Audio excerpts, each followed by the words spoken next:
नसाई बेध्याना जुरोतर बहादी ते मैं बेपना तमगे लेने अहमद खान लश्कर। हाँ जी केड़ी लश्कर? ये लश्कर जेड़े लिश्का पे घोड़ियां पर बैठे हुए हो। ये क्या चकोरा बच्ची नसाई ते आदी है असा दोए नसी ते आए हो।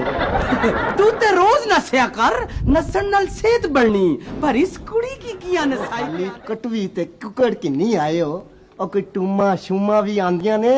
नहीं जी सारी जिंदगी या कटवी ते ही का कुकड़ खासो दाल भी खाई कि नहीं ना ना मैं यही बंदोबस्त करना ना उन सारी जिंदगी हवालात च दाल ही खासे हैं मैं आखना कोई पैसा देना नहीं तुसा समझे नहीं हो ना। समझाओ ना। मैं इसकी कोई नसाई ते नहीं आंदा और क्या मोटरसाइकिलों पर बिठाई ते आंदे मैं अपनी अखां तकना पे नसी ते प्यारे असा दोए मियां बीवियां दोवां हक निकाह कीता।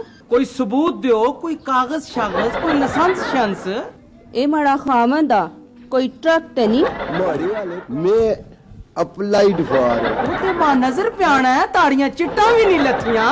कोई निकाह नामा शामा है ते दसो।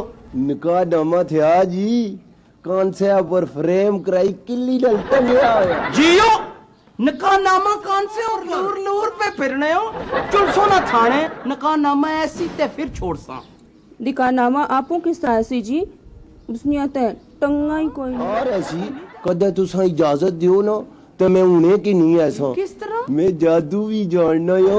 नकर नकर तुसा जरे अखा बंद करो अखा बंद करो ना जितनी देर मेरा खाना अखा ना खोलो छोटी ना मार सर जी। हाँ जी मारे को और इंतजार नहीं होना मैं अखा खोलन लग्या जे। ओ खालो खाल जादू टूना आसा ते ना होई सर जी कानून दी अखा बहुत देर तक बंद नहीं होनी चाहिए। ओए कानून ते वैसे सर जी मैं अखा खोलन लग्या जे। हैं सर जी हाँ जी बंदा गायब हो गया। नकर ये बंदा किधर गया उसका पीछा करिए। सर जी बंदा जादू जानना सी जादू के जोरे ऊपर गायब हो गया। फिर ते पीछा करने ना कोई फायदा नहीं चल थाने चलिए।